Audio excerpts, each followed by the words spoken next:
Chosen one, stop. Don't scroll. Don't move. Don't you dare click away. Heaven just reached through your screen and put a hand over your mouth. And God Almighty, the creator of every star you've ever wished upon, just said 3 words that are about to change everything. Shut your mouth. And listen to me carefully, beloved. He is deadly serious about this. I know where you are right now. Maybe you're sitting at that kitchen table at 2 a.m., bills stacked next to your coffee cup that went cold an hour ago. Maybe you're lying in bed, pillbox on the nightstand, TV on mute because the silence is too loud. Maybe you're in your car in the driveway, and you can't bring yourself to go inside yet. And I know what you've been saying. Oh, I know. I'm so tired. I'm done. I'm always broke. Nothing good ever lasts for me.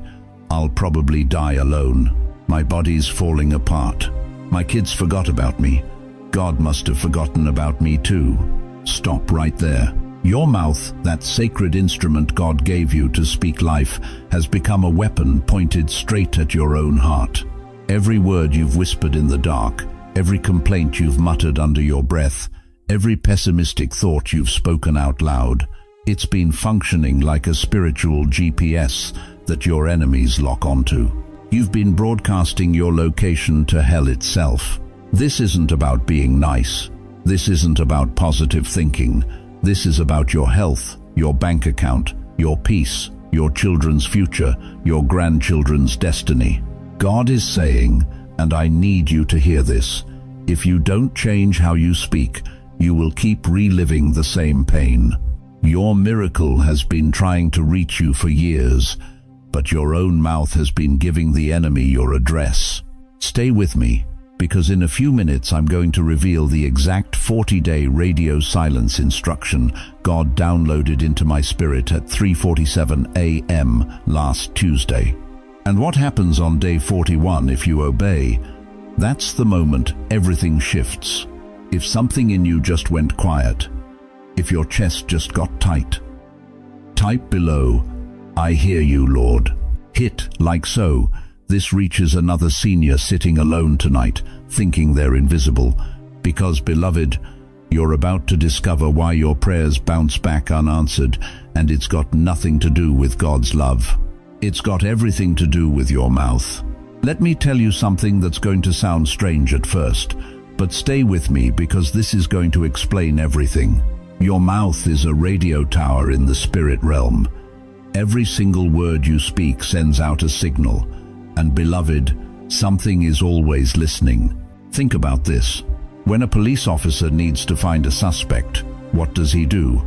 He waits for that person to use their cell phone. One call, one text, and bam, they've got the location. The criminal thought he was just making a call.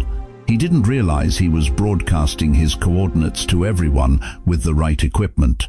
That's you, dear one. That's been you for decades. Every time you've said, I'm so tired of being broke, you weren't just venting, you were sending out a frequency. Every time you've whispered, I'll probably die alone in this house, you weren't just expressing fear. You were giving the enemy of your soul your exact address. And he's been showing up at that address ever since, delivering exactly what you ordered with your mouth. You think I'm being dramatic? Let me show you what God himself says about this. Proverbs 18:21. Death and life are in the power of the tongue, and those who love it will eat its fruit. Not some life, not a little bit of influence. Death and life.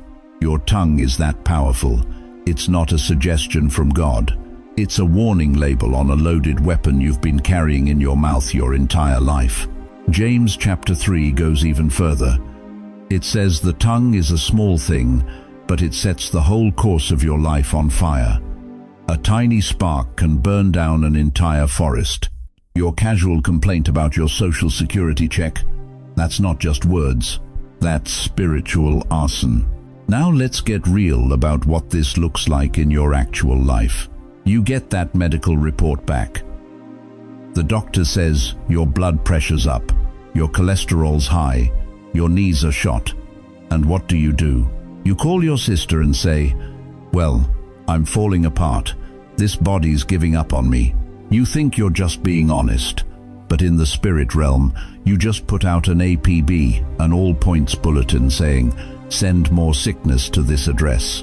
Or maybe it's Sunday afternoon. Your kids didn't call again. Your grandkids are too busy with their phones to visit, and you sit in that recliner and say out loud to nobody, I'm always alone.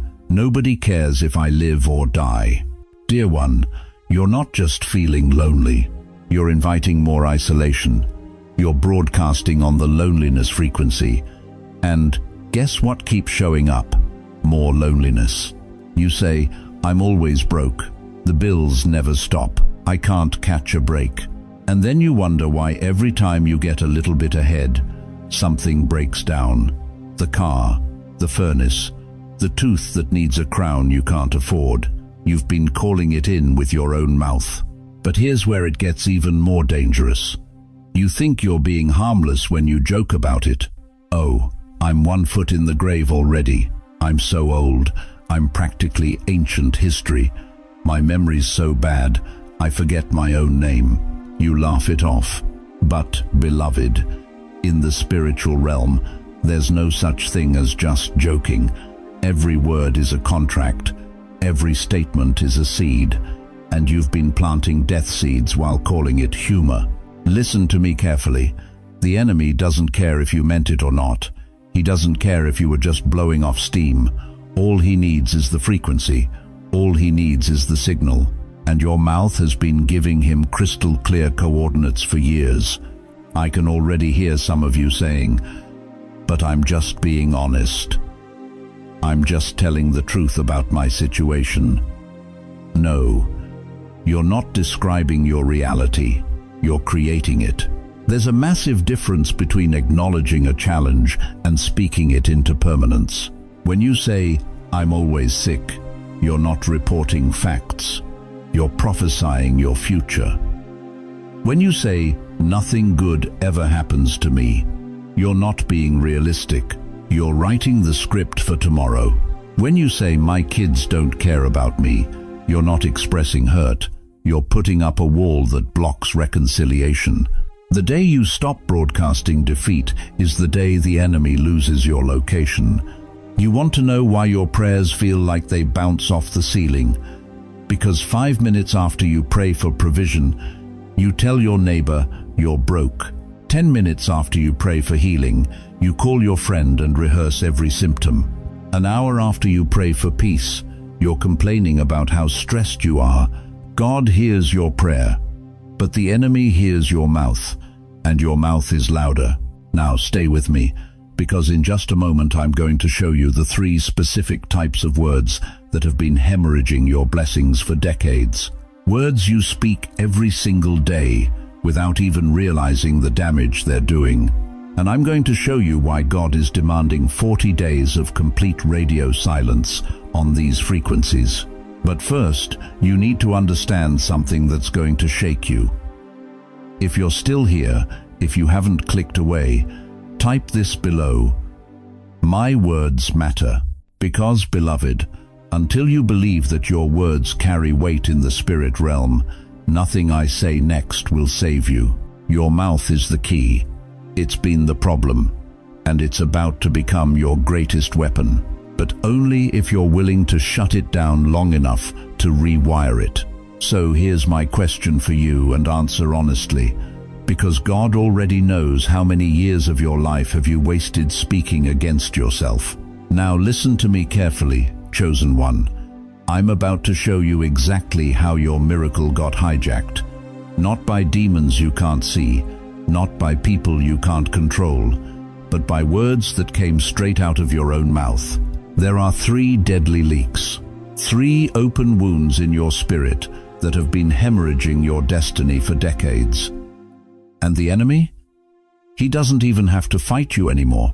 He just sits back and waits for you to destroy yourself with your own tongue. James 3:6 says it plainly. The tongue is a fire, a world of evil. It corrupts the whole body, sets the whole course of one's life on fire. Your whole life on fire. Because of your mouth, Let me show you the 3 ways you've been sabotaging yourself, and I need you to be honest enough to see yourself in this mirror. The first leak: complaint signals. How many times this week have you said it? Nothing ever works for me. Or maybe it was, these doctors don't know what they're doing. Or this government, this economy, this neighborhood, these kids today. You think you're just venting.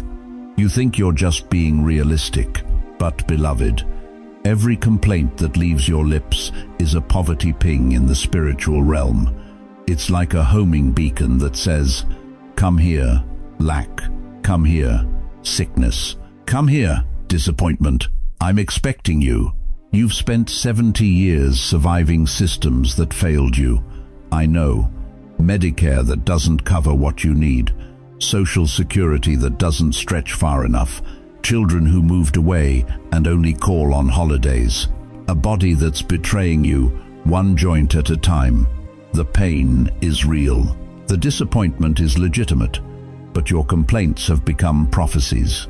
Proverbs 18:21 warns us, death and life are in the power of the tongue. Not just life, death too. Every time you rehearse your suffering out loud, you're testifying against yourself in the courtroom of heaven. You're calling a witness for the prosecution. And the judge? He has to rule based on the evidence you present. You wonder why you keep getting the same diagnosis, the same financial crisis, the same family drama, because you keep speaking the same testimony. Year after year, decade after decade. The second leak: announcement signals. Here's where it gets tricky. You finally have something good coming. A small windfall, a potential opportunity. Maybe you're thinking about moving, downsizing, trying something new. And what do? You tell everyone, I'm finally going to get that surgery. I'm expecting a check next month. My son said he might help me with the house. I think I'm going to start that little business. Stop, right there. Do you know what you just did? You posted your bank route online before you went there with cash. You announced your pregnancy in the first trimester when miscarriage is most likely. You broadcast your battle plan to an enemy who's been studying your patterns for decades. Genesis 37 shows us what happens when Joseph announced his dreams too early. His own brothers threw him in a pit, sold him into slavery. Why? Because he spoke his destiny before it was protected. Mary, the mother of Jesus, did the opposite. Luke 2:19 says, Mary kept all these things and pondered them in her heart. She didn't run through Nazareth shouting, I'm carrying the Messiah.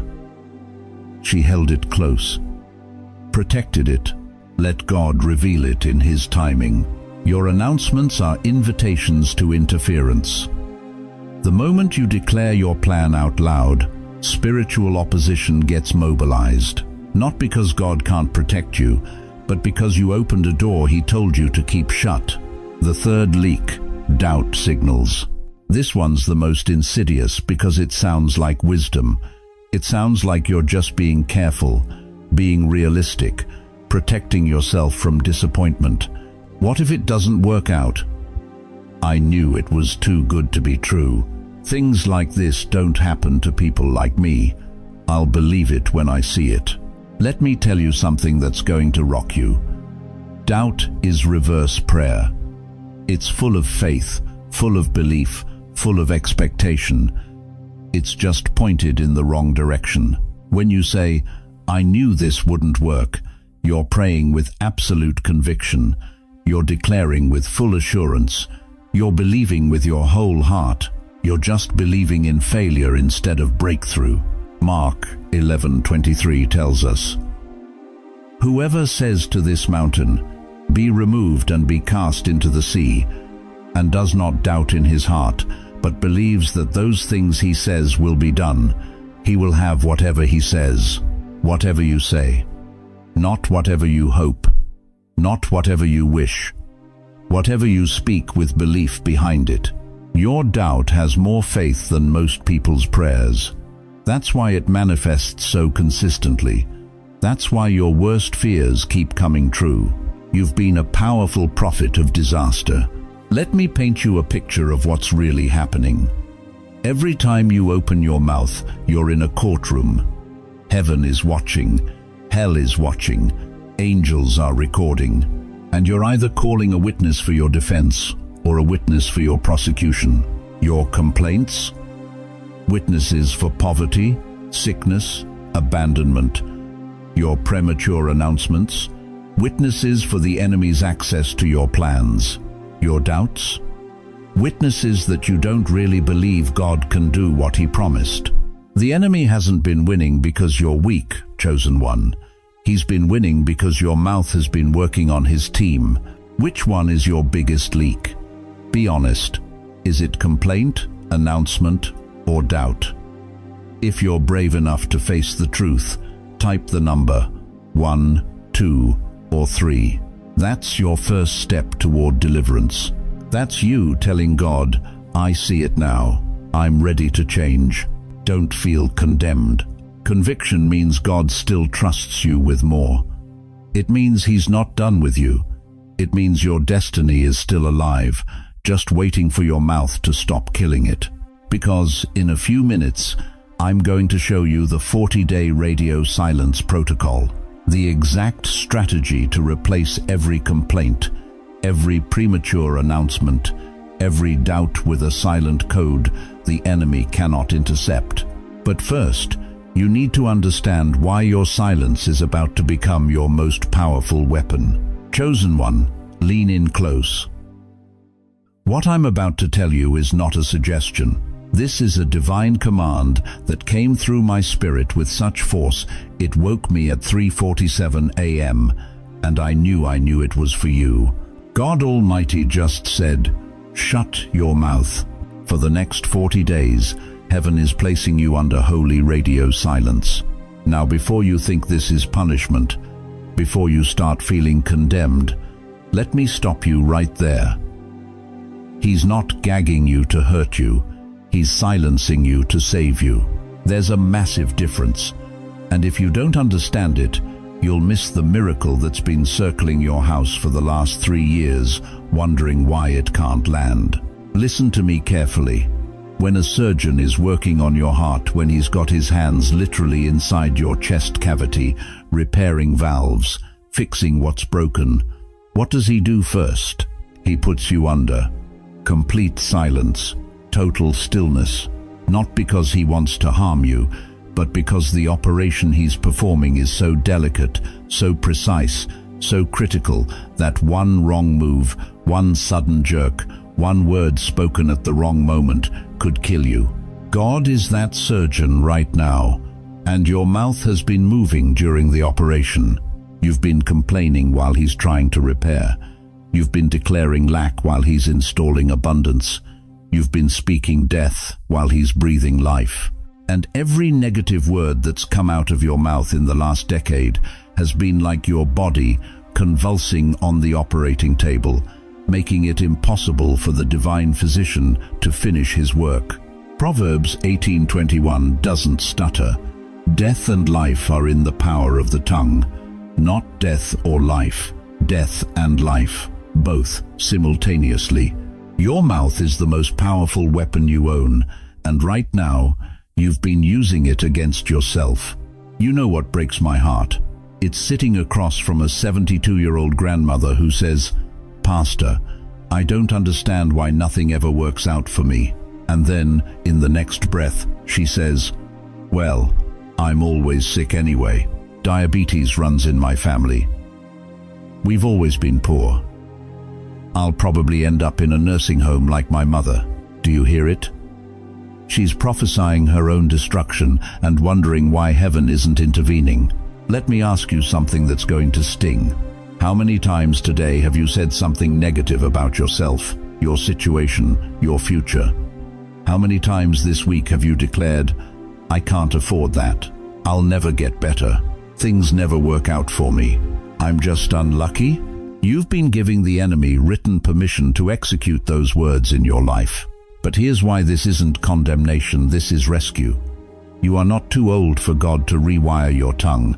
That lie you've been believing, that voice whispering your time has passed, that's hell talking, because hell knows something you're just now discovering. Heaven doesn't waste emergency warnings on people who have no time left. If God is speaking this word to you right now, it means He's still got plans. It means the clock hasn't run out. It means there's still a chapter to be written that requires your mouth to cooperate. Moses was 80 when God said, "Now you're ready." 80, and God's first instruction? What is that in your mouth? Not your hand, your mouth, because what you speak becomes the staff that parts seas, or the complaint that keeps you wandering in circles for 40 years. So here's the command, and I need you to receive this as if God Himself just walked into your kitchen and sat down across from you. For 40 days starting today, starting this very moment, you are under divine radio silence regarding anything negative about your life, your body, your bank account, your family, your future. 40 days, not 39, not "I'll try my best." 40 complete days of guarding your mouth like it's the vault to Fort Knox. No more "I'm so tired." No more "I can't afford it." No more "My kids never call." No more "I'll probably die alone." No more "This pain is killing me." No more "Nothing good ever happens to me." Silence. Holy, intentional, life-saving silence. And I know what you're thinking, but it's true. I am tired. I am broke. I am in pain. Yes. And if you keep declaring it, you'll stay in it. Because your mouth doesn't just describe your reality, it creates your reality. Job 22:28 is clear. Thou shalt also decree a thing, and it shall be established unto thee. You've been decreeing poverty, sickness, and abandonment. Now watch what happens when you shut your mouth for 40 days and let God decree over your silence. Here's what I'm about to show you. If you obey these 40 days, if you truly lock your tongue and refuse to speak death, day 41 will not feel like any ordinary morning. Something shifts, something breaks, something that's been held back finally gets released. And before this video ends, I'm going to tell you exactly what to speak on day 41, because that's when your new reality begins. If you feel God's hand over your mouth right now, if something in your spirit just said, "This is me," type below, "I accept the 40 days."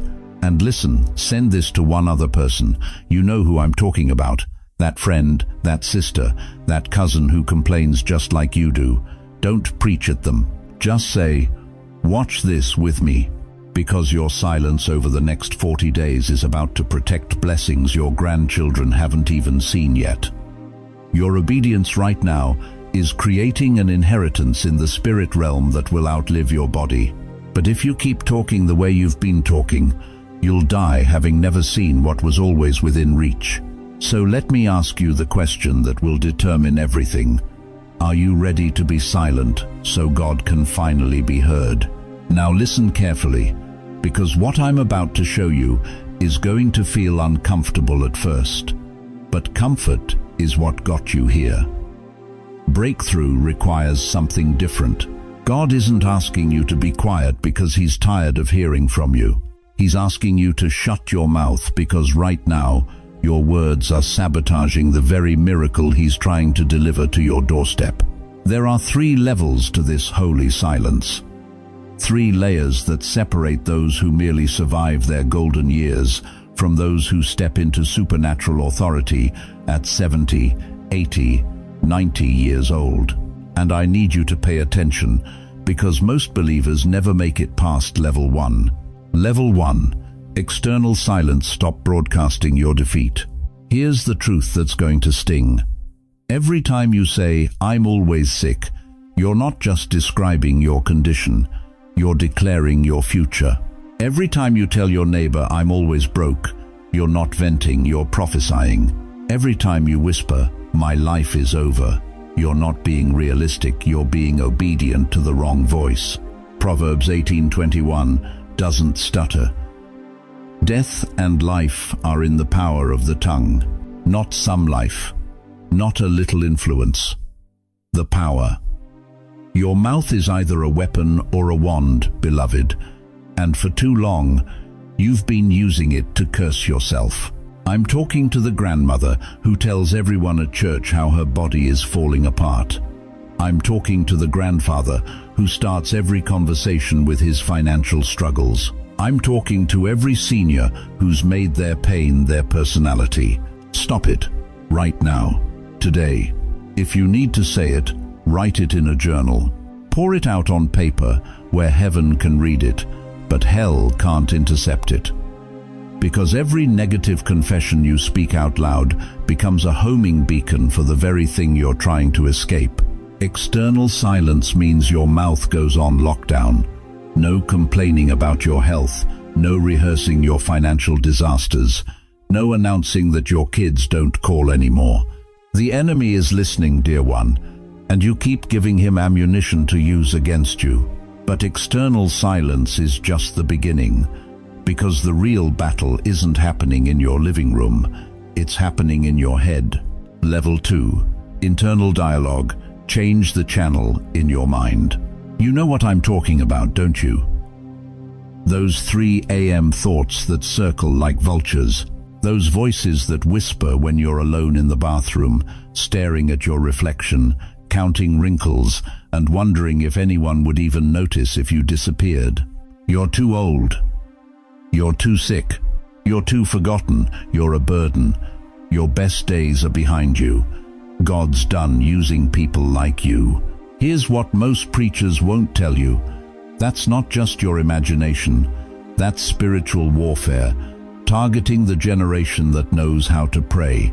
The enemy wants you silent, not because you're powerless, but because you're dangerous. But here's the secret weapon. Catch that thought before it becomes a belief.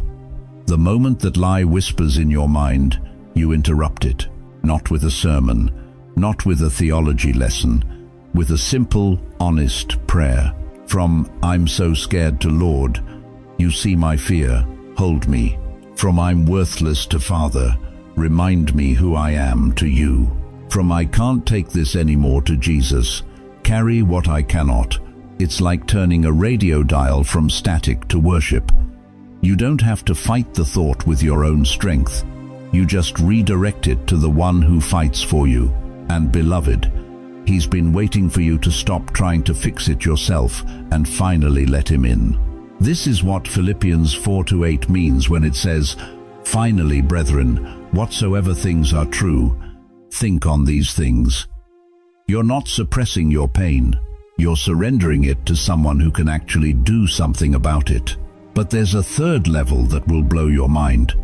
A level where words aren't even necessary. Level 3, groaning prayer, when silence becomes your strongest weapon. Romans 8:26 says, "The Spirit itself maketh intercession for us with groanings which cannot be uttered." Let me translate that into language your heart can understand. Sometimes the most powerful prayer you can pray is the one you can't put into words. You've felt this, haven't you? Those moments when you're sitting alone and the weight is so heavy that all you can do is sigh.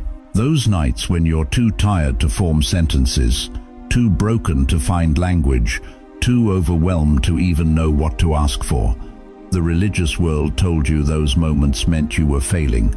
But heaven calls those moments holy. God isn't offended by your tears. He's not disappointed by your silence. He's not waiting for you to get your act together before he shows up. Sometimes a groan carries more power than 1,000 eloquent prayers. Sometimes a tear speaks louder than every word in the English language. Sometimes sitting in his presence with nothing but your broken heart is the most intimate worship you can offer. Silence is not empty, chosen one. In the kingdom, silence is loaded with power. It's the sound of surrender. It's the frequency of faith.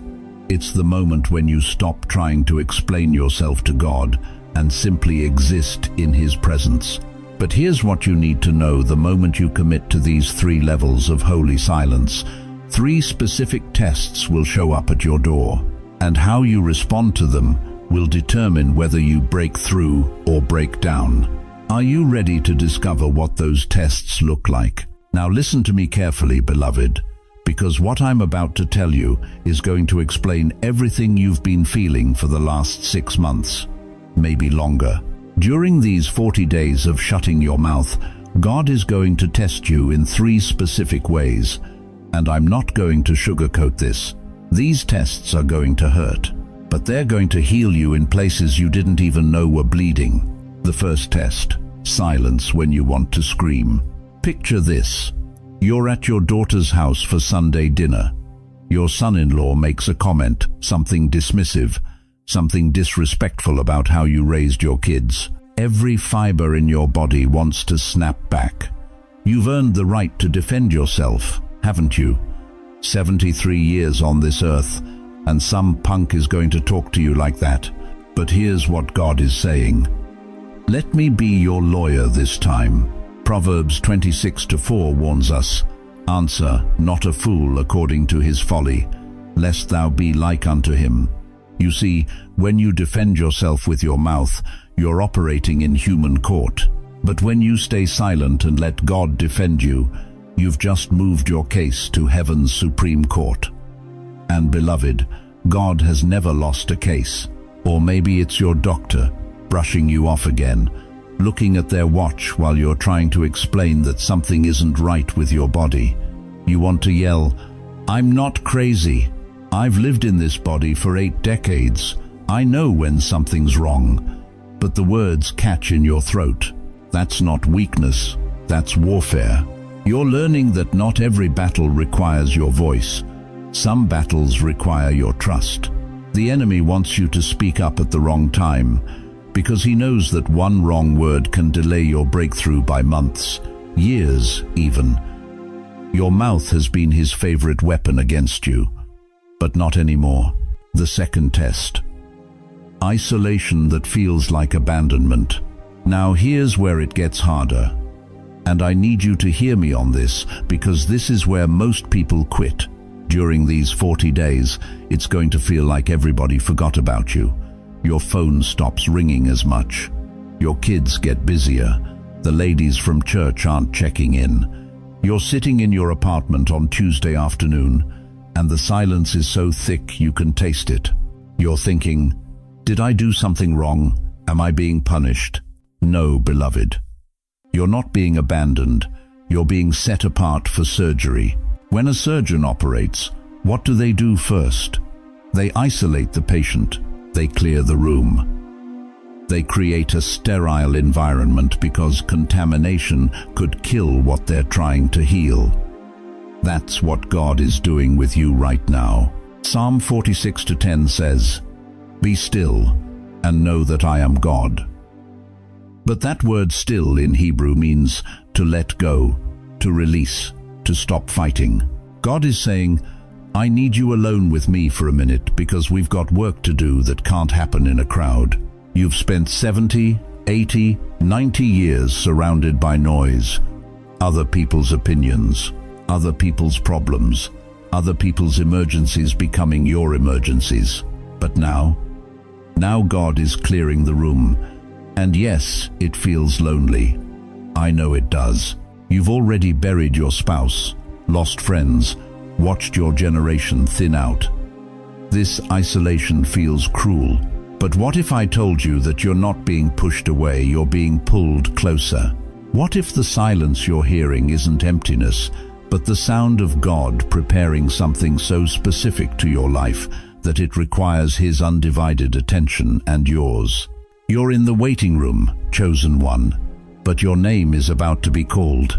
The third test, authority you must not abuse. And then comes the test nobody talks about.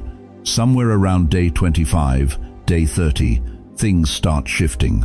People who ignored you suddenly want your opinion. Doors that were closed start creaking open.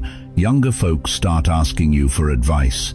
Even that son-in-law who disrespected you, he's asking if you can help him with something. This is the most dangerous test of all, because now you've got a microphone again, and the enemy is watching to see if you'll use it to bless or to control, to heal or to manipulate, to serve or to showboat. James 3:5 warns us, "The tongue is a little member, and boasteth great things. Behold, how great a matter a little fire kindleth." You've got fire in your mouth now, beloved. Real authority. Hard-earned authority from 4 decades of walking with God, surviving what should have killed you. But here's the instruction. Don't use your new voice to remind people what they did to you. Don't weaponize your wisdom to settle old scores. Don't lord your experience over younger people like you're better than them. Use your mouth to bless, to encourage, to speak life. Because the authority God is giving you isn't a badge, it's a responsibility. You're tired of tests. I know you are. You've already survived wars, recessions, pandemics, losses that would have destroyed weaker souls. But this test isn't about your suffering. This test is about your authority. Because what God is preparing you for requires a mouth that's been trained, tested, and trusted. And after these tests comes day 41. That's the day the enemy is terrified you'll reach. That's the day I'm going to reveal in just a moment. If you've been feeling strangely isolated lately, like God hit pause on your social life, type this below. Set apart, not forgotten, because the silence and loneliness you feel right now, they're not the end of your story. They're the waiting room before your name is called. And what happens when you walk through that door is going to change everything. But first, you need to understand what day 41 actually is and why hell has been trying to keep you from reaching it your entire life. Listen to me, chosen one. Something supernatural happens on day 41 that the enemy prayed you'd never discover. For 40 days, you've been quiet. 40 days of biting your tongue when you wanted to complain. 40 days of silence when your body screamed to declare another diagnosis. 40 days of holding back the words, "I can't afford it," even when your bank account mocked you. But do you know what God was doing during that silence? He wasn't punishing you. He was sharpening you. Look at Jesus. 40 days in the wilderness, no food, no water, nothing but scorching sun and the devil's voice. Matthew 4:1 says, "He was led by the Spirit into the wilderness to be tempted." Led there, on purpose. And when those 40 days ended, Luke 4:14 tells us, he came back in the power of the Spirit. He went in full of the Spirit. He came out in the power of the Spirit. There's a difference, beloved. There's a massive difference between being filled and being empowered. You can be filled with water, but when you turn that water into steam, now you've got power. Now you can move locomotives. Now you can generate electricity. Now you can transform landscapes. That's what's been happening to you during these 40 days. God has been turning your water into steam. Your silence wasn't weakness, it was pressure building. And on day 41, when you finally open your mouth again, what comes out won't be the same powerless words you used to speak. Your mouth is about to become a decree. Now let me show you how day 41 works, because if you miss this, you'll go right back to the old patterns. And I will not let that happen to you. When you wake up on day 41, before you check your phone, before you turn on the news, before you reach for that pillbox and start rehearsing your symptoms, you do this. You sit on the edge of your bed, feet on the floor, and you whisper one sentence to heaven. God, thank you I didn't quit. That's it.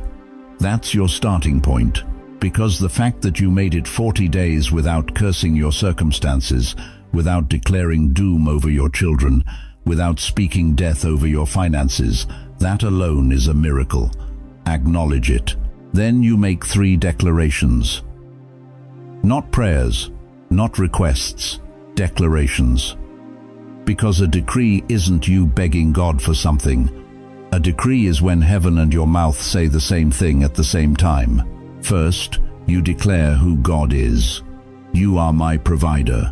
Say it out loud. Not I hope you'll provide, not please provide. No, you are my provider. Present tense, active, established, or you are my healer. Even if your back is screaming, even if that diagnosis is real, you're not denying the pain, you're declaring a higher reality. His name is greater than any name the doctor wrote on that prescription bottle. Second, you declare your identity. I am not a victim, I am chosen. Because for 70, 80, 90 years, the world has been trying to convince you that you're a casualty of circumstance, that you're a product of bad luck, bad genes, bad timing. That's a lie from hell. You're not a victim, you're chosen before the foundation of the world. Ephesians 1-4 already settled that. Or say this, I am not a burden, I am a blessing. I don't care if your kids forgot to call last week. I don't care if you feel like you're slowing everyone down. Your presence on this earth is not an inconvenience, it's an assignment. You're not taking up space. You're holding space for the miraculous.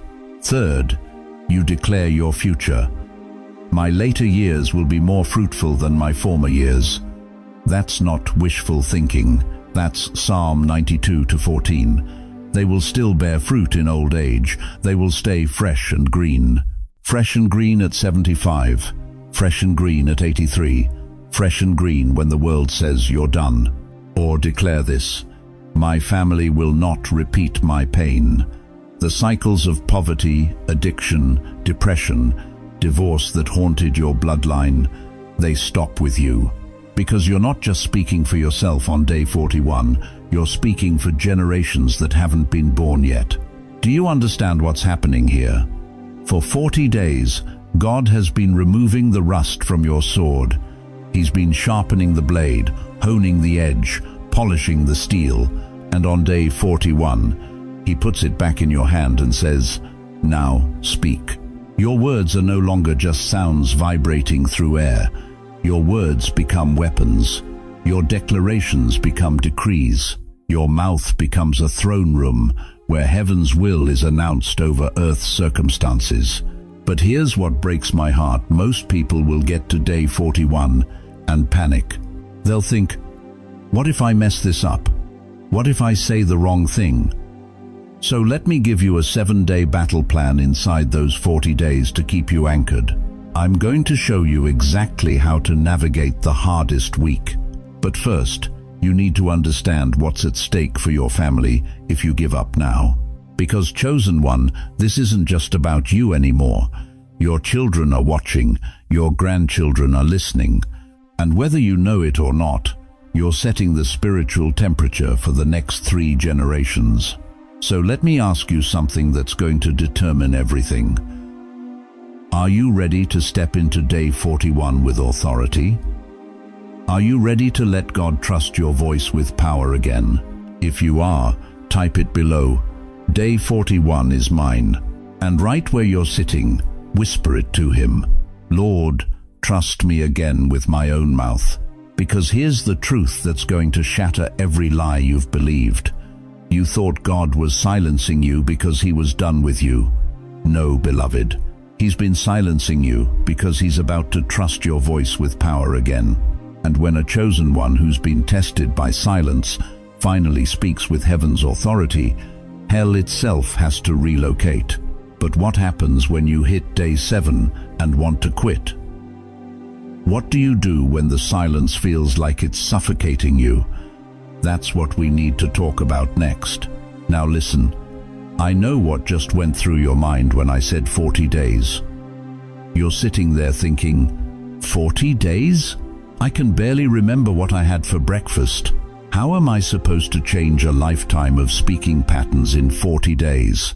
That's exactly why I'm about to break this down into something you can actually do. Not some complicated system that requires a theology degree, not some spiritual marathon that leaves you gasping for air by day 3. I'm talking about 7 simple days that you repeat. That's it, 1 week at a time. Because God doesn't need your perfection, beloved. He needs your persistence. Let me show you what heaven downloaded into my spirit. Day 1 is your awareness day. This is the day you become a detective in your own life. I want you to pay attention to your words like you're watching a surveillance camera. When you're tired, what comes out of your mouth? When the bills arrive, what do you say? When you look in the mirror, what words escape your lips? James 3:6 tells us straight, the tongue is a fire, a world of evil. It corrupts the whole body. So on day 1, you're not trying to fix anything yet. You're just catching yourself. Get a little notebook, keep it in your pocket, and when you hear yourself say something negative, write it down. What do I say most when I'm tired? Answer that question honestly. No shame, just truth. Day 2 is replacement day. This is where the real battle begins. Take that notebook from yesterday, and next to every negative phrase, you're going to write God's truth. I'm always broke becomes God always makes a way for me. My body is falling apart becomes the same Spirit that raised Christ from the dead lives in me. You're not lying to yourself. You're evicting the lies and installing truth. Proverbs 18:21 doesn't play games. Death and life are in the power of the tongue.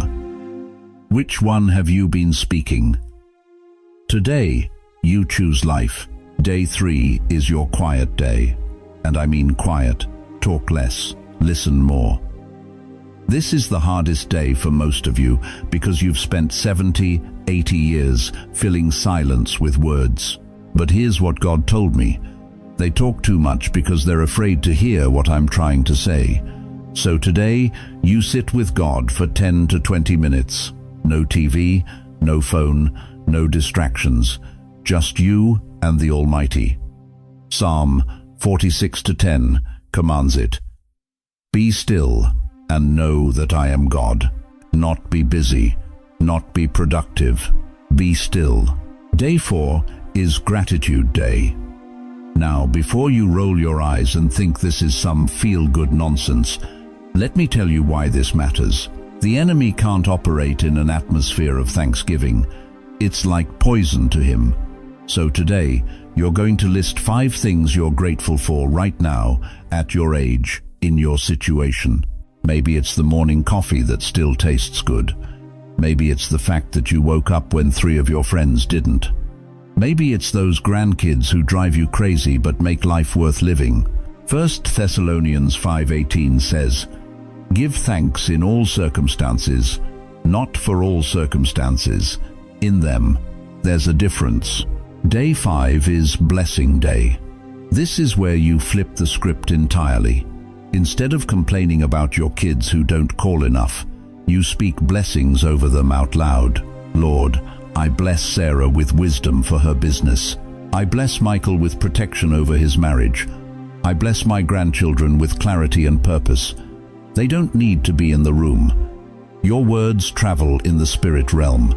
Numbers 6:24 shows us the pattern. The Lord bless you and keep you. If God speaks blessings, so should his children. Day 6 is Scripture Day.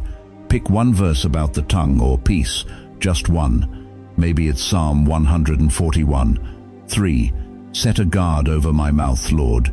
Keep watch over the door of my lips. Say it a few times throughout the day. Let it marinate in your spirit. This isn't about memorizing 100 verses. This is about letting one verse rewire your mind. Day 7 is Review Day. This is when you ask yourself 2 honest questions. Where did I slip? Where did I win?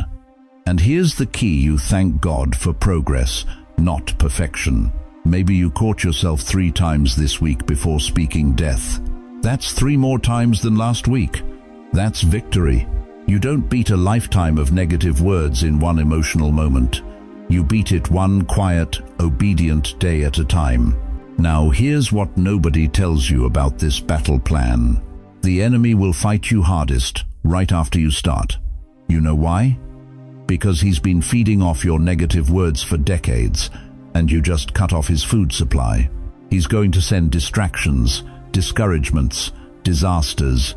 But if you stay the course, if you complete these 40 days, 6 cycles of 7 days plus 2, something shifts in the heavenlies over your bloodline. Your children will start calling. Your body will start responding.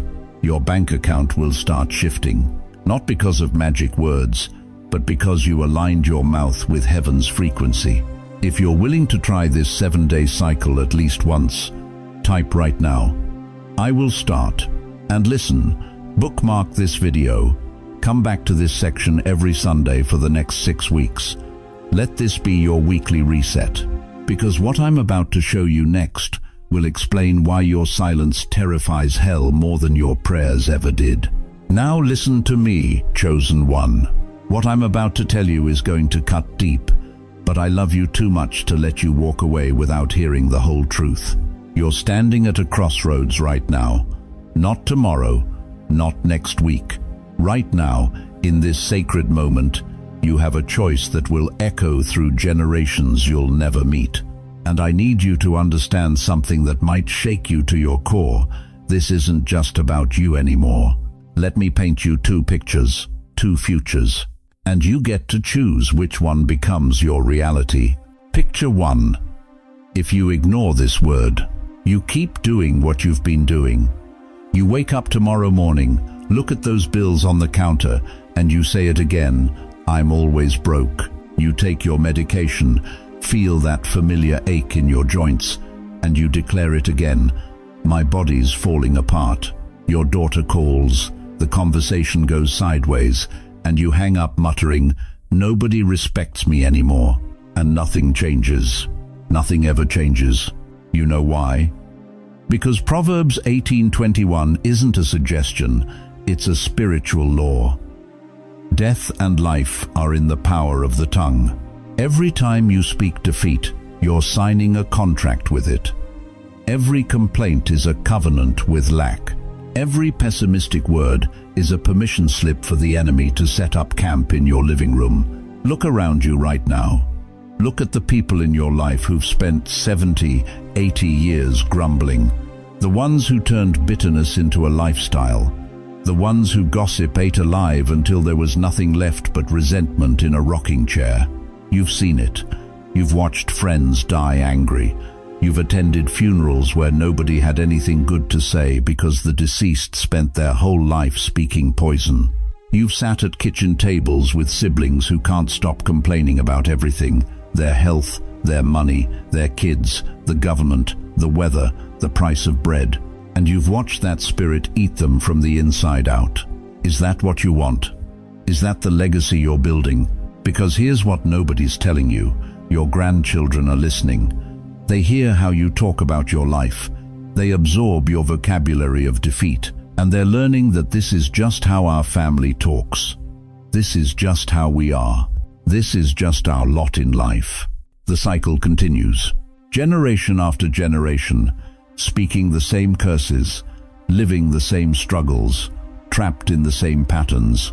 But there's another picture. Picture 2. If you obey this word, you wake up tomorrow and something is different. Not because your circumstances changed overnight, but because you made a decision to guard your mouth like it's the most valuable thing you own. Because it is. You look at those bills, and instead of rehearsing your poverty, you say nothing. You take your medication, and instead of announcing your decline, you choose silence. Your daughter calls, tension rises, and instead of venting your frustration to 3 other people afterward, you zip it. And something starts to shift. The atmosphere in your home changes first. You can't explain it, but there's less heaviness. The air feels cleaner. That constant low-grade anxiety that's been your companion for decades starts to ease. Your sleep improves not because you took a new pill, but because you stopped poisoning yourself with your own words before bed. Your children notice something different about you, even if they can't name it. Your grandchildren feel safer around you because you're not radiating complaint and criticism. People start seeking your presence instead of avoiding it. James 3:10 says, "Out of the same mouth come praise and cursing. My brothers and sisters, this should not be." You become the person who breaks that pattern. You become the elder who speaks blessing, not bitterness. You become the grandparent they remember as the one who always spoke life. You may not leave them millions of dollars, but you can leave them a different spirit. You can leave them a blueprint for breaking cycles instead of feeding them. Here's what I know about you. Chosen one, you've fought battles your grandchildren will never understand. You've survived things that would have destroyed weaker people. You've carried burdens that left scars on your soul. But somewhere along the way, you started speaking those burdens out loud. You started rehearsing your pain. You started announcing your struggle like it was your identity. And now God is saying enough. It's time to shut your mouth about what's been and start declaring what will be. In the next few minutes, I'm going to pray a sealing prayer over your mouth and your bloodline. I'm going to invite you into one final, holy action that heaven will mark. But first, you need to make a decision. Are you going to keep talking yourself into defeat? Or are you going to silence the voice that's been sabotaging your destiny for decades? If you don't want your grandchildren fighting the same battles you fought, if you're ready to be the one who stops the cycle, type it right now. The cycle stops with me. Send this to one person in your family who talks themselves into defeat. Let this be the quiet intervention they didn't know they needed. Because you are not just shutting your mouth for you, beloved. You are shutting the door on a generational curse. You are changing the trajectory of a family tree. You are rewriting the story that your great-great-grandchildren will inherit. But it starts with you. It starts today. It starts with the next words that either come out of your mouth or don't. So what's it going to be? Chosen one, we've come to the threshold. This is the moment that separates those who just listened from those who will be transformed. Wherever you are right now, sitting in that recliner, lying in bed at 2 a.m., parked in your driveway because you needed a moment alone, I want you to do something that might feel strange. Place your hand gently over your mouth. Just rest it there. Feel that? That's the instrument that's been broadcasting your coordinates to the enemy. That's the weapon that's been loaded against your own destiny. But tonight, right now, we're changing the frequency. We're flipping the script.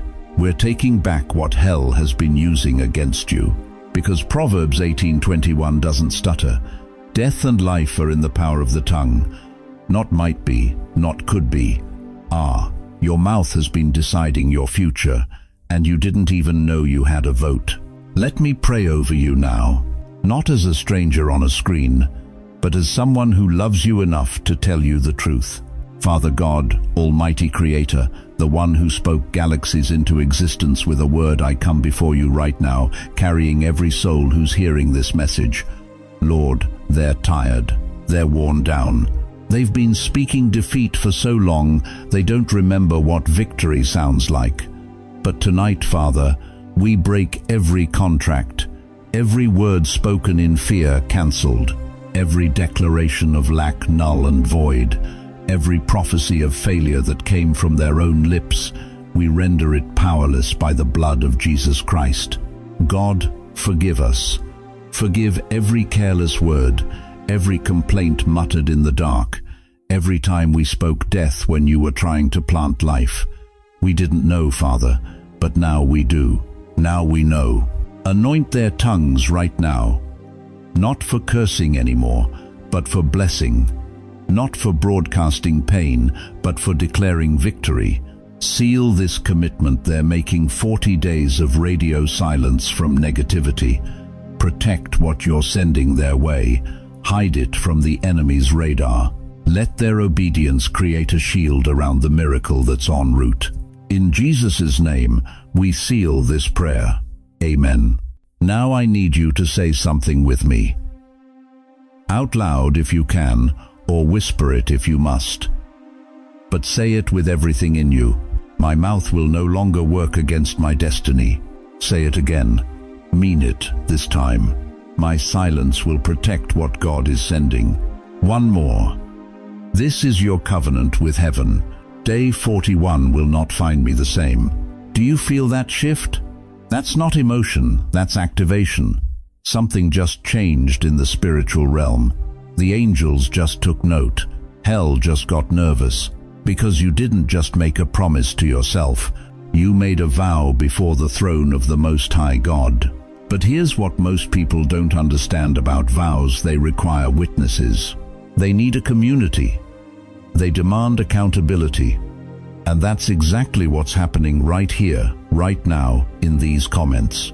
If you're in covenant with this word, if you're committing to 40 days of guarding your mouth like it's the gate to your destiny, because it is, then type these 5 words.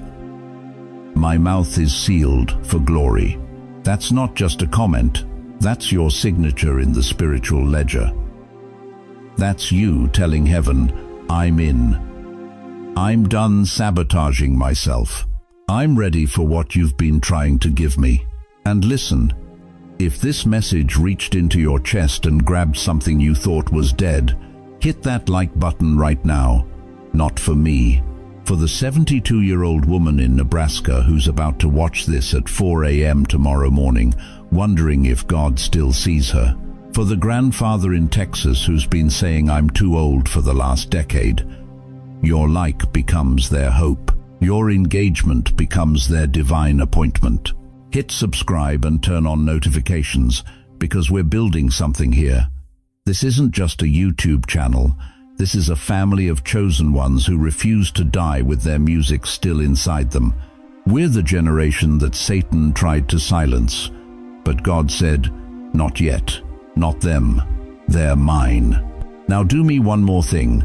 Share this with your children, share it with your grandchildren, send it to that friend who's been stuck in the same cycle for 20 years, and tell them, this is what I'm doing for the next 40 days. Stand with me, pray with me. Watch what God does when I finally get out of His way. Because here's the truth that's going to sit with you long after this video ends. God never stopped speaking to you. You just couldn't hear Him over the sound of your own voice declaring defeat. But tonight, that changes. Tonight, you become dangerous to the kingdom of darkness. Tonight, you stop being a prophet of your own problems and start being a priest of your own breakthrough.